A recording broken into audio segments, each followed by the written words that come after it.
बिहार में शिक्षकों के लिए एक बड़ा समस्या आ चुका है। एक तरफ जहां बिहार में शिक्षक बनाने के लिए बीपीएससी की परीक्षा ली जा रही है, तो वहीं दूसरी तरफ नियोजित शिक्षकों को पुनः शिक्षक बनने के लिए सक्षमता परीक्षा पास करने की बात की जा रही है। हालांकि इस बात पर पुराने शिक्षक, नियोजित शिक्षक तैयार भी हो गए थे। आज उनका एग्जाम हो रहा था, लेकिन अचानक द्वितीय पाली में जब आधे से ज़्यादा स्टूडेंट सेंटर पर पहुंच गए थे, तब एकाएक कर फरमान आया कि एग्ज़ाम को रद्द कर दिया जाएगा।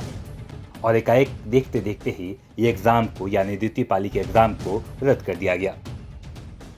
हालांकि उस वक्त ऐसा लगा सभी को कि ये सिर्फ और सिर्फ इसी सेंटर का एग्ज़ाम रद्द किया गया है, लेकिन कुछ ही देरों के बाद नोटिस जारी किया, जिस नोटिस में साफ तौर पर लिख दिया कि स्थानीय निकाय शिक्षकों की सक्षमता परीक्षा 2024 अंतर्गत दिनांक 27/2/2024 की द्वितीय पाली की परीक्षा के स्थगन के संबंध में ये आवश्यक सूचना है, जिसे ये रद्द कर दी जाती है।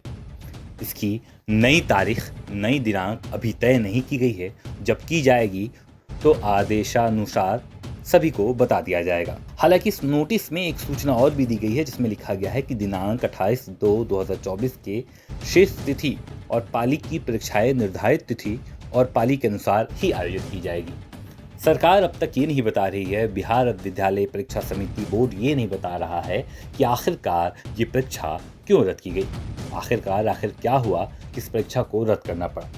लेकिन ये बात साफ कर दिया गया है कि सिर्फ और सिर्फ द्वितीय पाली की परीक्षा को ही रद्द किया गया है। अब नियोजित शिक्षकों के लिए नया फरमान क्या लेके आते हैं बिहार सरकार, देखना जारी रहेगा। हालांकि इससे पहले भी जब नियोजित शिक्षकों की बात हो रही थी, तो नियोजित शिक्षक वाले इस बात पर काफ़ी जोर दे रहे थे और हंगामा भी हो पस रहा था कि जब बात की गई थी कि बहुत इजी टाइप के क्वेश्चन आएंगे, उस बात पर सरकार खड़े नहीं उतरी। सरकार एक तरफ से बीपीएससी वालों के जरिए नए शिक्षकों को भर्ती करा रहा है, तो वहीं दूसरी तरफ नियोजित शिक्षकों को भारी भारी प्रश्नों को देकर उनके दिमाग को उलटफेर कर उन्हें बाहर निकालने का रास्ता ढूंढ रहा है। आखिरकार वक्त हो जाने के बाद परीक्षा क्यों रद्द किया गया? परीक्षा रद्द करने के लिए कोई एक वजह नहीं बताई गई है।